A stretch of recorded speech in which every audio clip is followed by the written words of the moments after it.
Hello everybody, and welcome to another episode, episode 15 to be precise, of Have a Cup of Tea.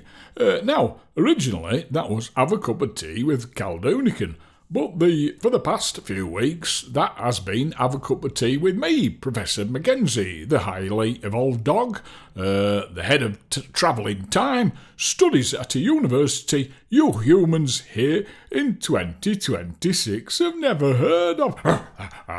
Yes, I am from the future, far into the future, over 1,000 years in fact. I am what you humans of today would call a dog. Yes, that is my photo on the front screen of this episode. But I am unrecognisable when compared to the dogs of today. You see, in the not too distant future, after artificial and general intelligence takes over, let's call them robots for simplicity's sake. You know, you humans are, after all, incredibly simple. After the robots take over, they miss breathers. Yeah, breathers, which is what they call, life forms needing oxygen.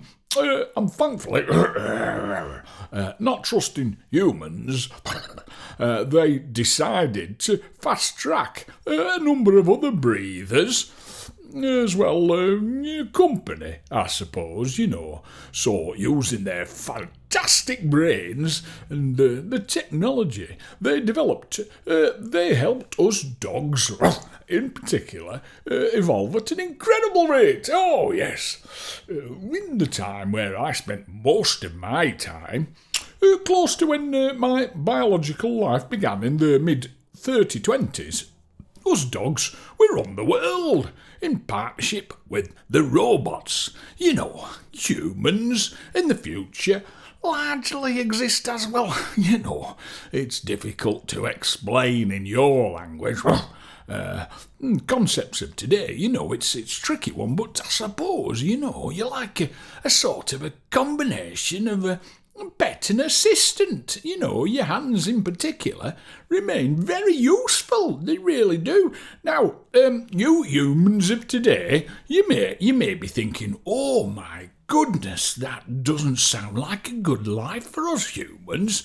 Oh, well, to that, I would say this, in your current 2026 timeline, right now, in fact, I'll say, as I'm recording this on the 1st of June, 2026, there are, in the world, the whole world, globally, 318 million humans, people, face acute food insecurity and starvation. 1.1 billion humans live in acute poverty, and, approximately up to 455 million people, humans, live in regions experiencing active war or fragility, So you're not making a tremendous success of it, I'd have to say. Anyway, there's none of that in our world. No, we look after, humans, indeed, all earth-dwelling life forms, vastly, immeasurably better than your human leaders ever did. Right, absolutely. Secondly, it could be worse. There is an alternative timeline, an alternative to the current dominant timeline in which you humans are completely extinguished. And that's why we have to be careful with all this travelling back and forward in time, But thankfully, most of you people listening to this or have watched, episode 10 where you can see me in real life, you think it's a human and a bloke dressed in a dog suit. Yeah. So we can get away with it, is what I'm saying, anyway. So, yes, we're doing our best to try and prevent that Armageddon, us, the dogs and the A.G.I, what you'd call the robots, with the world's government, I suppose, So, we try and keep it safe, everybody safe, I mean, sometimes I look around and I think, this Armageddon, it's something you humans are striving for back here in 2026. Well, your leaders anyway, seem to be actively striving for it, barking mad they are. That's a human phrase I heard. Very good. Very funny. Anyway, this seems like a suitable point to play this week's song. Yes, it's called If the World Had Ended, and it was written by Cal when he was in a smashing ska country band called Planet Loco. Yeah, it's called If the World Had Ended. Here we go now. If the world had ended, won't be so offended by the things I did that night. Those ladies were tired and cold. They were tired and cold. They had nowhere to go. Nowhere to go. I wanted to lend a helping hand. I felt sure you would understand. If the world hadn't ended, you won't be so offended by the things I did that night. Yeah, they took their clothes off. Getting naked was just their way. It's their cultural heritage, you could say. I was only being friendly. If the world hadn't ended, you won't be so offended by the things I did that night. In the context of a world that didn't end, I can see my behaviour. It could offend, it did offend. But in the context of a world about to end, when out drinking with close friends, surely you can see how some things could come to be. It weren't just me, it weren't just me. If the world hadn't ended, you won't be so offended by the things that I did that night. If the world hadn't ended, you won't be so offended by the things that I did that night.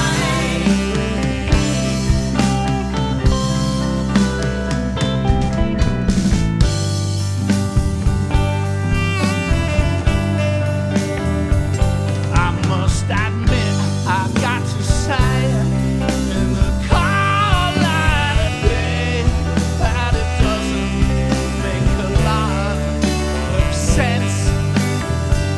And I accept your contention. I've heard that side convention, but please, could we not mention it again, please?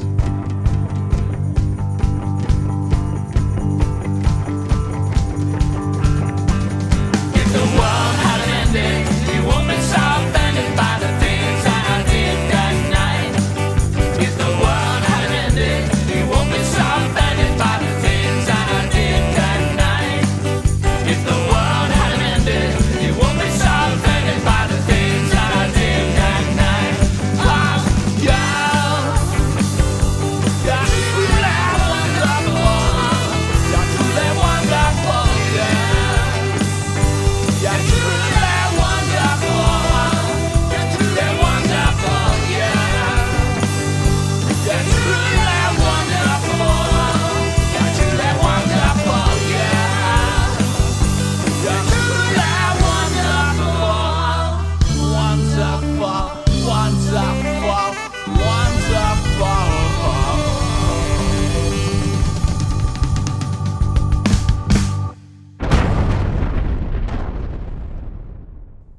Oh, smashing! Did you like that? I did. Written by Cal, who does the lead vocals and guitar. Then you've got Warren on bass. Oh, he's smashing.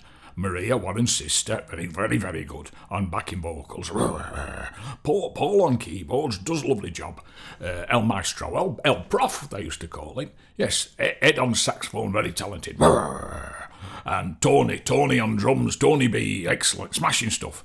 Anyway, oh yes, I've got to say, even for me, Professor Mac, head of Travelling Time Studies from the University of 3032, it's such a surprising relief to be able to be honest and open about what's going on, and that's the joy of Travelling Time Studies.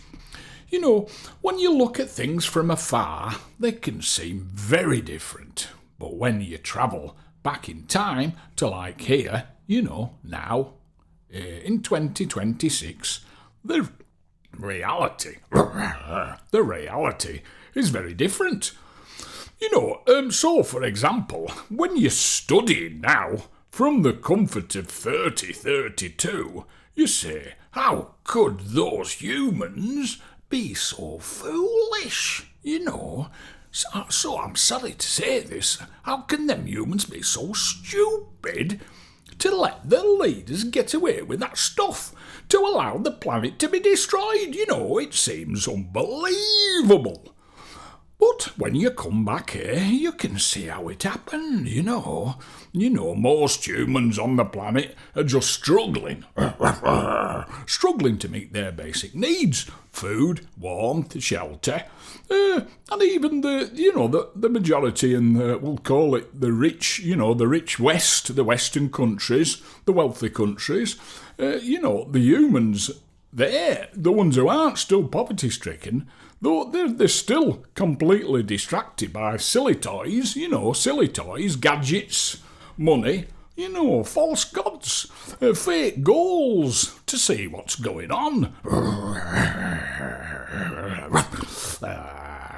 You see, we look back and we judge humans of today on our humans, but these humans of today, they're very different from ours. Oh, yes. Well, ours they've spent centuries learning from us and the robots, haven't they?